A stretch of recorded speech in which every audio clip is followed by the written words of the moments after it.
All right. Anyway, I need to take a few bites. well, we're in the hangover now, without our usual hangover window because it's broken for some reason. That's fun. Anyway, where's the iPad? Yeah.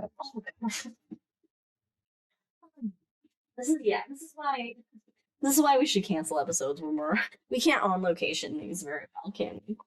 All right.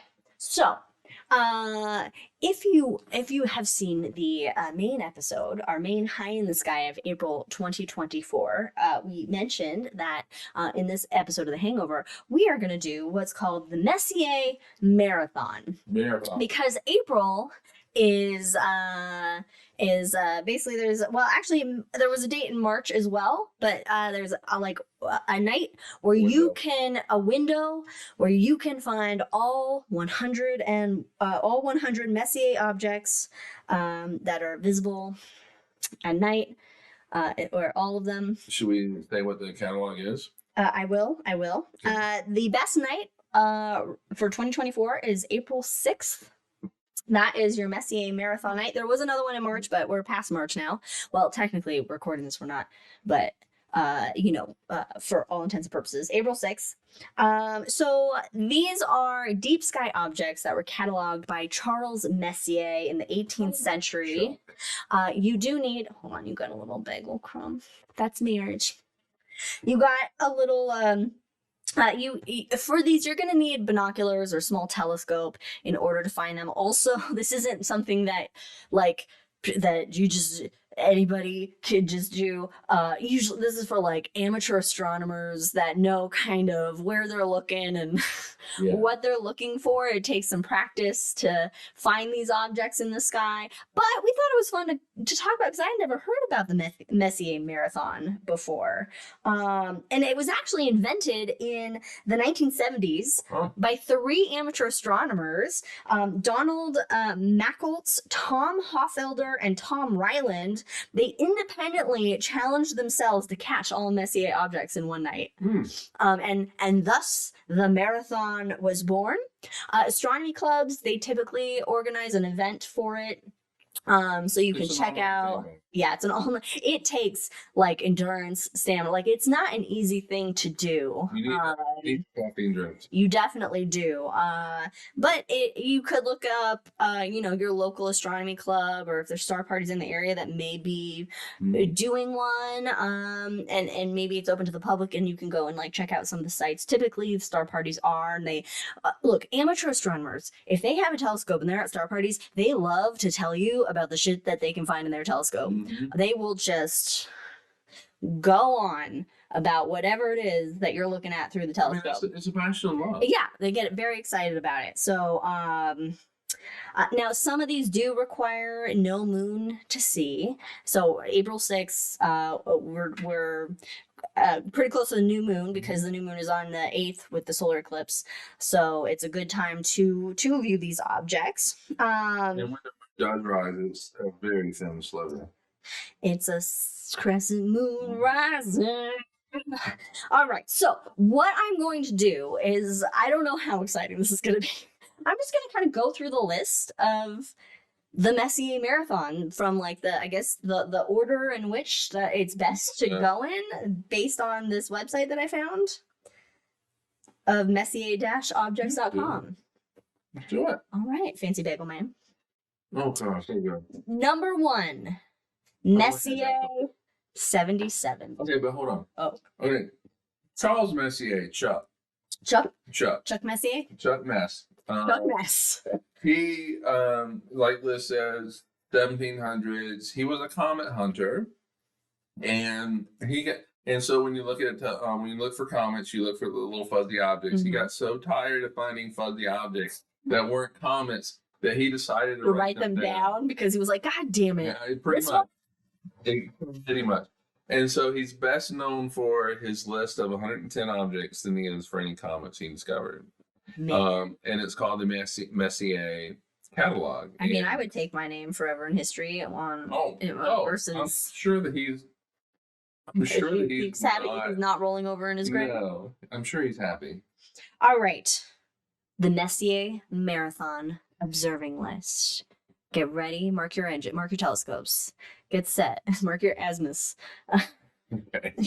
No, so the first one, Messier 77, the Squid Galaxy. Ooh, isn't that a squid? I don't know. It's in the constellation of Cetus, which is the sea monster from Clash of the Titans, the Kraken. It makes sense that you would have a squid with a Cetus. It's the Greek version. This is a barred spiral galaxy. So it does not look like a squid. So it does not look like the squid. It's just south of the circle of stars that outline the head of Cetus. So Cetus is a pretty dim constellation. Again, a Starfinder app on your phone or whatever can help you find these things, but it's located just south of that circle and can be seen with a small telescope. The next one is Messier 74. The Phantom Galaxy. Now, I just like some of the names on these things. So if it's boring, maybe I won't read it. But the Phantom Galaxy, it's in the constellation of Pisces. This is a spiral galaxy. And it's east-northeast of the brightest star in Pisces, which is known as Alphyrg. Alphyrg. I've never... So Butler. Alfred. Yeah,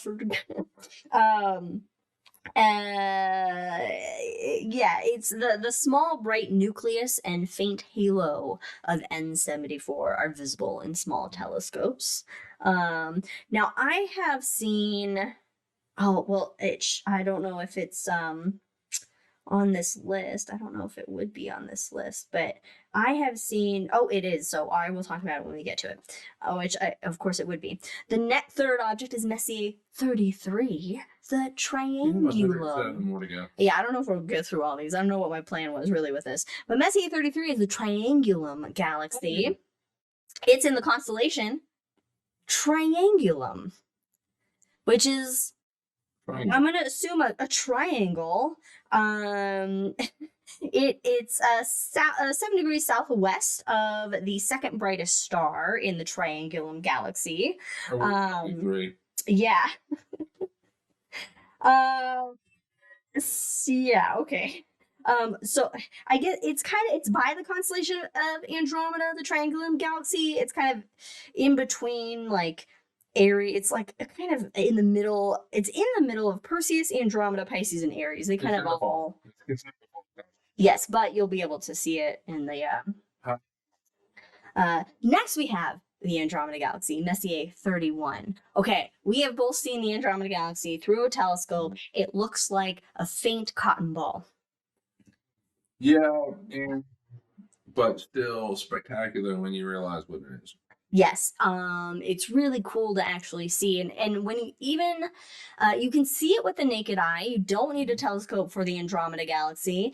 You want to look at it out of kind of your side eye. You want to side eye it a little bit because you actually see it better. It's a weird quirk of optics in your eyeball, but through a telescope, it's a weird quirk of biology. And it looks like a faint smudge with your eyes, but then through a telescope, it looks like a fuzzy cotton ball, and you're not seeing the entire galaxy. This galaxy, the Andromeda Galaxy, is twice as big as our galaxy. Yeah. And it's headed towards us, as we talked about many times, that our galaxy and Andromeda Galaxy are going to collide. And 80 miles a second is heading towards us. Run! Because they're going to collide in about, a few billion years from now? About the same time the sun starts turning into a red giant and expands out beyond the orbit of Mars. So we'll see what our priorities are at that point. But really, when galaxies collide, nothing really kind of happens because stars are so spread apart that they just kind of, most of them pass by each other before those galaxies eventually merge into one larger galaxy. I'm going to skip some of these that don't have names. The ninth one on the list is Messier 76. But you can still say M30 something. Okay. All right. So number 5, M32 in Andromeda. Number 6, M110 in Andromeda. Number 7, M52 in Cassiopeia, Andromeda's mother. Yeah. Number 8, M103 in Cassiopeia. And number 9, M76, the Little Dumbbell Nebula. Little dumbbell. Little Dumbbell. It's in the constellation of Perseus, which Cassiopeia, Andromeda, Perseus, typically fall-time constellations, all part of the same Clash of the Titans story. Go watch the 1989 version of the movie. It is about 1 degree north-northwest of the... What's Phi in Greek? What? Psi? Phi. P-H-I. Phi. P-H-I? What number is that? Not the brightest star in But Perseus. it's a letter. But I thought that was like the order of like alpha. Yeah, so beta. okay. So okay. that's what I don't. Okay, it's not the brightest star in Perseus. It's close to the border of with Andromeda constellation. There. Next, number 10, M34 in Perseus. Number 11, this is an easy one. In fact, you don't need binoculars. You don't need a telescope. The 11th is M45, the Pleiades. Hey! It's in Taurus the Bull. It looks like a little mini little micro dipper of stars, the Seven Sisters, as it's also known, or if you're Japanese, Subaru. In fact, the logo of Subaru vehicles, notice they are stars, and that represents the Pleiades. Although there are hundreds of stars in this open star cluster, we see about the 7 brightest with our naked eye. But pop some binoculars on your eyeballs or a telescope, just pop it, screw it right onto your eyeball, and you can see more stars in that star cluster. Phi is 21. 21st brightest star in That's pretty much yeah. So that's always a fun one that I love to find. I love looking for the Pleiades and seeing the Pleiades because it's just absolutely cool to see. Number 12, M79 in Lepus, the hare. It's a rabbit. It's a rabbit. It's a rabbit constellation. Number 13. This one's for us. It's M42, Hey, the Orion Nebula, a big baby maker. Orion's baby maker, located in his sword, conveniently. It is a large nebula, star-forming region of clouds of gas and dust where stars are forming. Did you call it his baby maker? Yeah. In the show? I think I have in like an adults night out Sky show. Okay. Yeah. I'll do it in an adults night out when there's adults and liquor involved. I'll make a joke about it being its baby maker, and I'll always get some chuckles out of it. Although when I accidentally called the Big Dipper the Big Dicker, that was in a show with children, and I continued as if nothing happened, and internally I was like, crap. But it's like, if they say something, it's like, I didn't say that. What do you got going on with your brain? Like, I paused for a second, and there were some chuckles, and I think I was like, well, and then I just continued going. Number 14 is M43. I've never heard of this one before. It's in the constellation of Orion. It's called Day Marans Nebula. Day, like day, Cinco de Mayo, day, Mairan''S, Mirans Nebula. Okay, so it's part of the larger Orion Nebula. It's separated from M42, the Orion Nebula, by a dark dust lane and appears north of the main nebula and is visible in binoculars and small telescopes. Its dark wispy features on its eastern border can only be seen in an 8-inch or larger telescope. Okay. So, you need to get your big guns out. So if you're gonna do a marathon, you need a big telescope. Yeah, anybody participating in this marathon is gonna have probably a telescope that's worth a couple $1,000s at least. Doing this. Number 15 is M78, also in Orion. It's a reflection nebula. M41 is next as number 16 in Canis Major, the big dog. It's an open cluster of stars by about 4 degrees south of Sirius, the brightest star in our night sky. Number 17 is M93 in the constellation of Puppis. All Pupus? Right. Puppis? Sure. Pupus? Sure. I don't know. I don't remember what Puppis is. Pupus is. Don't turn off The power strip. Oh Leia. God, Leia, be careful with those. All right, if we cut out, it's because Leia knocked the power strip. Number 18 is M47, also in Pupus. Sure. And also an open star. There's a lot of open star clusters in Pupus. M46 is next. M50 in the constellation Monoceros.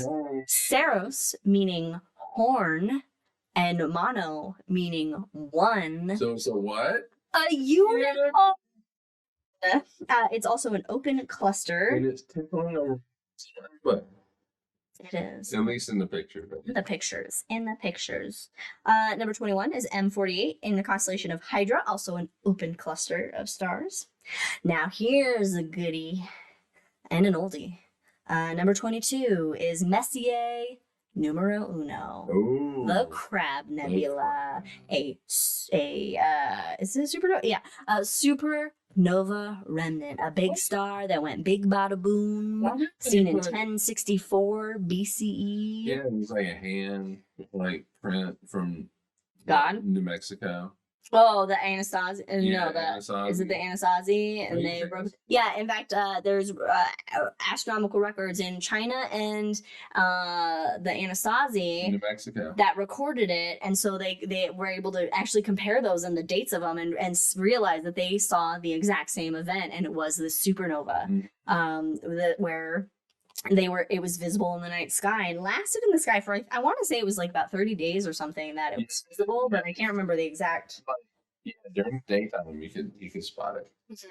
So how come they didn't put like the Crab Nebula, something like crab related in Cancer, and for like M1 have some sort of like bull related thing? Like you could put like the bullshit nebula. I mean, well, I don't know.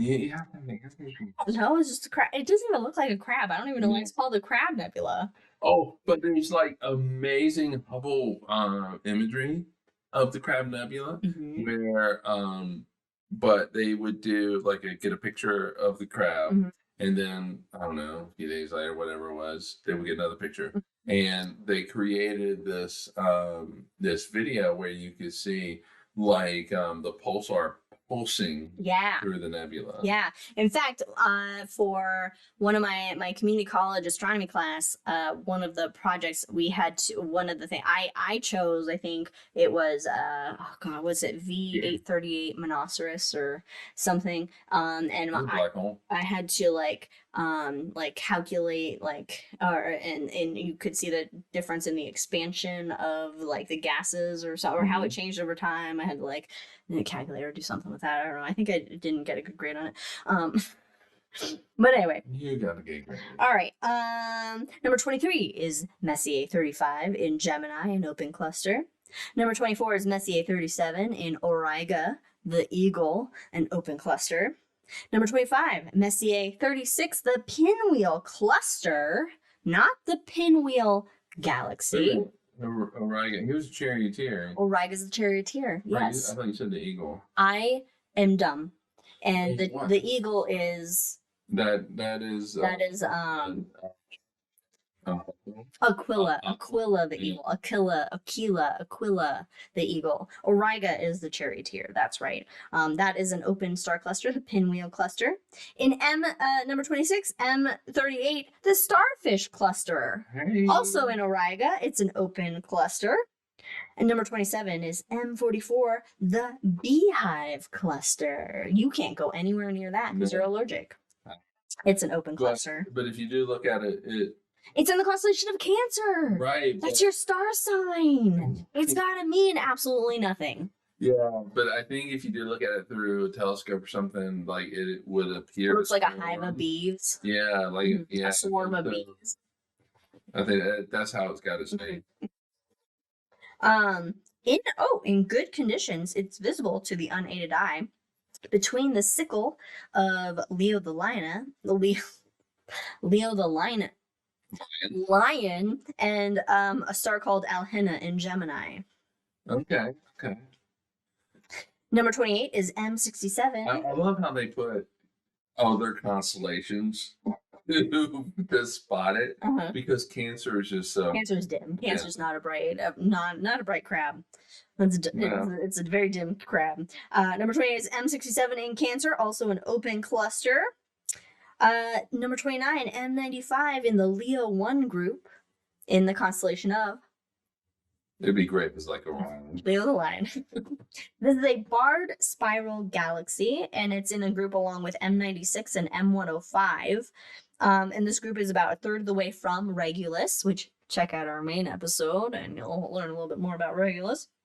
A third away from Regulus to Denebula. So also check out our main episode for more on those. Okay, so that means then number 30 is M96 in the Leo 1 group, and M31 is M105 in the Leo 1 group. And then number 32 is M65, which is the Leo triplet, which we also talked about in the main episode. These spiral galaxies of M65, M66, and not a Messier object, but NGC 3628 from the New General Catalog. Yeah, New General Catalog. And number 36 is M66 of the Leo triplet.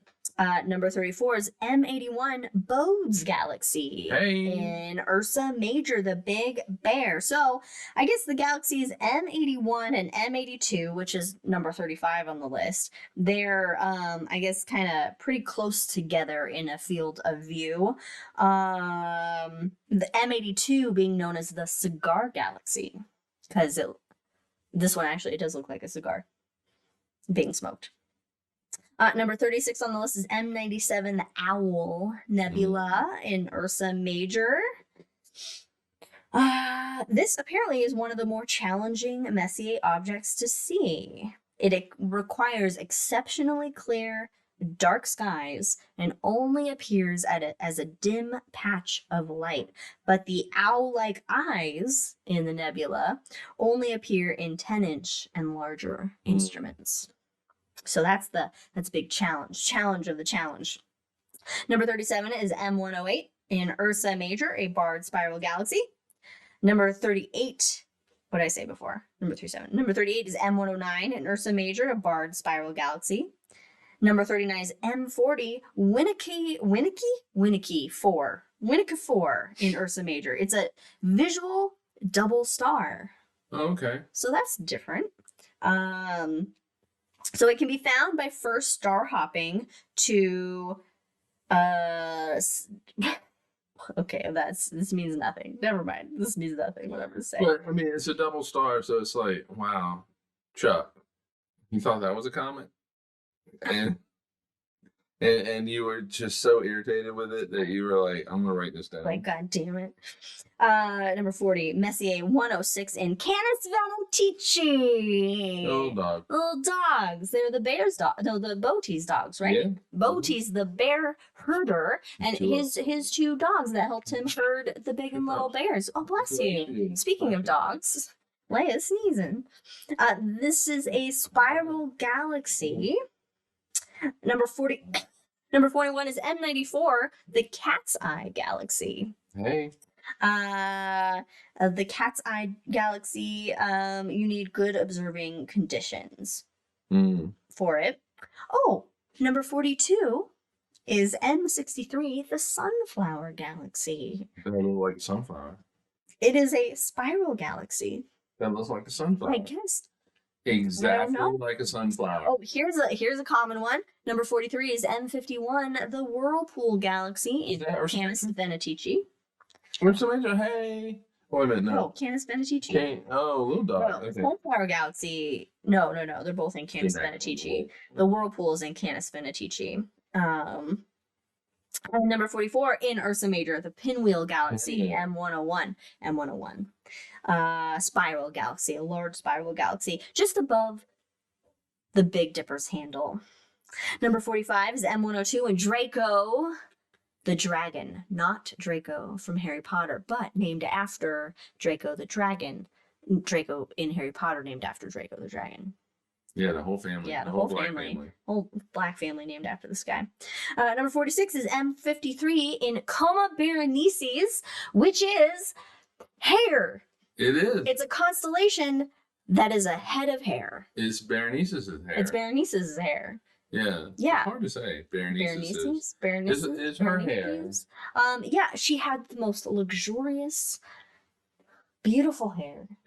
And her husband went off to war, and she begged the gods to return her husband safely. And if they did return her husband safely, then they could have her hair. I mean, what a sacrifice, because it's gonna grow back. I know, right? Her husband came back, returned safely from the war. I don't know what war, Peloponnesian War, I don't know, and Trojan War, I don't know, probably Trojan War. And so her hair was then placed in the stars, so everybody could admire its beauty forever. Maybe she didn't. Maybe it was they did some god magic, and they were like, "Well, you can't grow any more hair," and she. Yeah. Number 47 on the list is M64, the Black Eye Galaxy. Also in Coma Berenices. Hopefully she wasn't given a black eye for giving away her hair. This is a spiral galaxy. But Jack's got the title song to hair just going through his head now. Luckily, I do not know what the title song to hair is. Hey, Federico's here. Thanks. Would not be a consolation for our combs. Where was I? I don't know. Whatever. This doesn't matter. Number 49, Messier 98, also in Coma Berenices. I wouldn't think that Coma Berenices would have all of these. What's on here? Jeez, look, I wonder if I can show this to the camera. You know what doesn't have hair? Holes. You don't have any hairy black holes?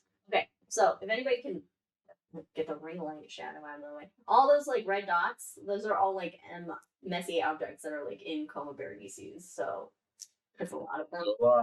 It's a lot of them. So Chuck, such as number 50, M99, the Coma Pinwheel Galaxy. Number 51, M100, a Grand Design Spiral Galaxy in the Virgo cluster.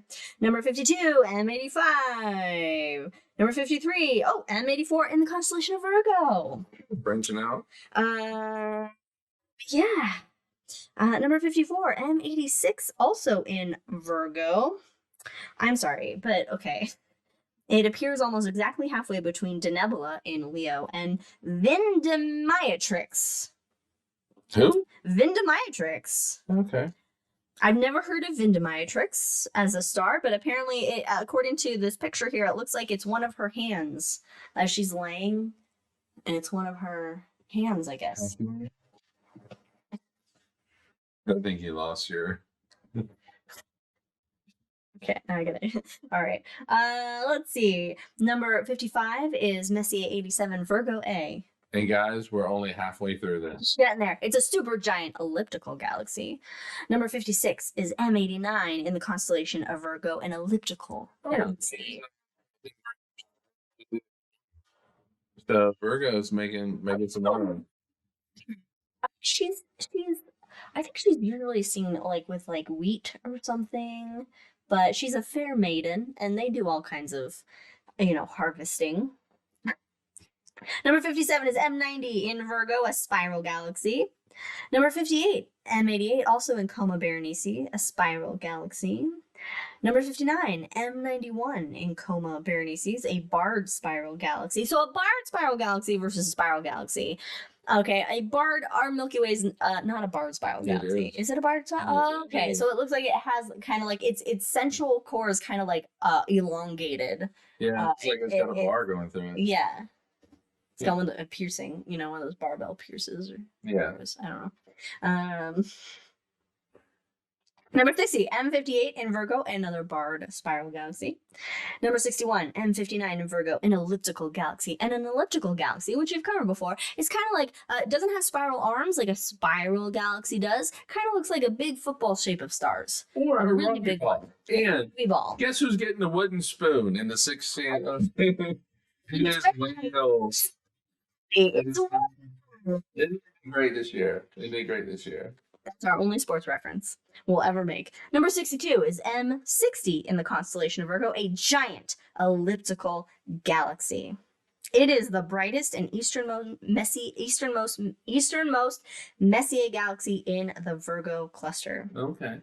Number 63 is M49 in Virgo. Sorry, I got like cherry. You're That's good. like stuck on my tube. I got it. Number 64 is M61 in Virgo. Number 65 is M104, one of my favorite galaxies, the Sombrero Galaxy. Oh, yes, that's a good one. Love the Sombrero Galaxy because the Sombrero Galaxy, it's a spiral galaxy, but we're looking at it disc on, basically, edge on. So you can see, that it just looks super cool. You can see like the edge of the galaxy. So it's like what our galaxy would look like if we could see it edge on. And it looks like, it looks like a sombrero. Like the brim of a sombrero, in the constellation. It lies near the border of with the constellation of Corvus the Crow. I'm sorry, I have to read this. And can be found using the stars of Spica's Spanker. Yes, that's the Sombrero Galaxy. It's so, look at how beautiful that is. You see that disc there, and then the halo. Oh God, it's just. Okay, yeah. Okay, so it lies near the border with the constellation of Corvus and can be found using the stars of Spica's Spanker, also known as the Sail, an asterism formed by the brightest stars of Corvus. Spica's Spanker? Spica's Spanker. I guess that's what boat people call sails, maybe, is spankers. I not the don't first thing that popped in my head. know. But yeah. Number 66 is M68 in Hydra, a globular cluster, an old cluster of stars that are usually found in the halos of galaxies. I don't know why I made it sound so like dramatic and like ominous. Number 67 is M83, the southern pinwheel galaxy in the constellation of Hydra. Number 68 is M5, a globular cluster in Sturpin's Astrobedia. Gotta get that spank to Spica. Spica Spanker. Number 69, speaking of, M13, Hercules globular cluster in the constellation of Hercules. Yeah, it'd be great if it was. Oh, right. This is a huge globular cluster. It can be visible to the unaided eye on a clear night. It looked like a little fuzzy kind of. Well, where it would be? Yeah, is it armpit? Smash spider of a constellation.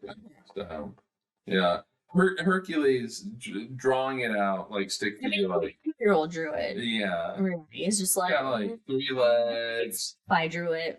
To be honest, that's how I draw people. Number 70 is M92 in Hercules, another globular cluster.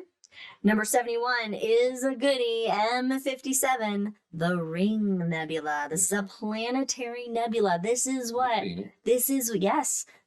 our sun could look like once it sheds off its outer layers and runs out of fuel and only the core remains. Next week. And in the constellation of Lyra, the Harp. Number 72 is M56, also in Lyra. This is a globular cluster. Number 73 is M29 in Cygnus, the Swan. It's an open cluster. Number 74 is M39 in Cygnus, another open cluster. Number 75 is M27, the Dumbbell Nebula. Oh, really? You don't. The Dumbbell Nebula, which looks like not like this. In the constellation of Vulpecula. Why do we have dumbbells? Oh, because we're using them to weight down this tiny table that our microphone is attached to prevent the table from falling over, basically. Because we are professionals. It's how we do. Let's see. Number 76 is M71 in Sagitta. Sagitta. It's a globular. It's a little arrow. Okay. Number 77 is M12 in the constellation of Ophiuchus, the 13th zodiac sign that nobody wants. A globular. There will be a task after this, but yeah. Number 78 is M10, also an Ophiuchus, a globular cluster. Number 79 is M14, also an Ophiuchus, and also a globular cluster. Then number 80 is M107, also an Ophiuchus and a globular cluster. We're looking towards the center of the galaxy at this point. Number 81 is M9 in Ophiuchus, a globular cluster. Number 82 is M4 in Scorpius, a globular cluster. We're looking towards the center of the galaxy, guys. And these would be kind of fuzzy. Number 83 is M80 in Scorpius, a globular cluster. Number 84 is M19 in Ophiuchus, a globular cluster. Number 85 is M62 in Ophiuchus, a globular cluster. Number 86 in M6 is the butterfly cluster in Scorpius, a globular cluster. No, it's an open cluster, like the Pleiades. Number 87 is Messier 7 Ptolemy cluster. It's an open cluster. Number 88 is M11, the wild duck cluster. There's a couple of things I've never heard of. Organs cluster. What? There's the duck. The organ duck. I thought you were saying organ, like organ, internal organs cluster. I was like, I don't know, Oregon, yes, because the Oregon ducks. The Oregon ducks. You know, I haven't seen a lot of ducks. I mean, I've seen some ducks, but anyway. All right. It is the most distant Messier open cluster visible to the unaided eye. Number 89 is M26 in the constellation of Scutum. Scutum. It's an open cluster. Number 9 is M16, the Eagle Nebula. The Pillars of Creation. We know who took that picture. Mr. Jeff Hester. But then James Webb took it, and it was like, oh. Yeah, but seriously, we know personally who took the original picture. Jeff Hester. But to see the famous Pillars of Creation, you need a telescope 12 inches and larger to see it. And this is a star-forming region, and definitely Google Eagle Nebula and Pillars of Creation, both Hubble and James Webb, and you want some space porn, and that is it. Number 91 is M17, the Omega Nebula. It's actually in the same binocular field view as M16 and the open cluster M18. So a lot of these you can get like a bunch at once. Yeah. Basically. Number 92 is M18 in Sagittarius, open cluster. Number 93 is M24, the small Sagittarius star cloud. Just a small Sagittarius star cloud. I'm trying to see if it gives okay, no more information really. Number 94 is M25 in Sagittarius, an open cluster. Number 95 is M23 in Sagittarius, an open cluster. 96 is M21, Webb's Cross. No, or Madam Webb. Number 97 is M20, the Trifid Nebula. Trifid? Okay. Whatever. Tomato. Number 98 is M8, the Lagoon Nebula. I wonder how many creatures. It's just one. There's always one lagoon creature. One creature from the Lagoon Nebula. Number 99 is M28 in Sagittarius. It's a globular cluster. Number 100, we're getting there, folks. Is M22, the Sagittarius cluster, a globular cluster. 101 is M69, globular cluster in Sagittarius. 102 is M70 in Sagittarius, a globular cluster. 103 is M54 in Sagittarius, a globular cluster. Number 104 is M55 in Sagittarius, a globular cluster. Number 105 is M75 in Sagittarius, a globular cluster. Number 106 is M15, the Great Pegasus Cluster. Not the lesser. In the great one. The constellation of Orion. Pegasus. Get it right. It's a bright globular cluster. Number 107 is M2 in Aquarius, a globular cluster. Number 108 is M72 in Aquarius, a globular cluster. So Chuck found a lot of globulars. You found a lot of globs. A lot of globs. 109 is M73 in Aquarius. What? Wait, it's an asterism? The asterism M73 appears 1.5 degrees east of the globular cluster M72. The Y shape of the star pattern is visible in 4-inch and larger telescopes. The stars that form the asterism are too faint for small binoculars. So it's like a hidden asterism in the sky. Okay, I mean that seems a little. It doesn't count. I guess it's not an open cluster, so you have to define it somehow. So it's just like a pattern of stars that like you can't see normally. Yeah, that I guess appeared fuzzy in telescope. Okay, I get it, but the whole asterism thing's a little weird. Shenanigans on that one. Number 110. Last one, everybody. The final of the Messier Marathon is M30 in Capricornus. A globular cluster. You got all the globs. Got all the globs. Man. So now you guys are set. You're ready to go. You know the order in which to go. You want me to take that? In which to go see Messier objects to win the Messier Marathon, to get a plaque. April 6th.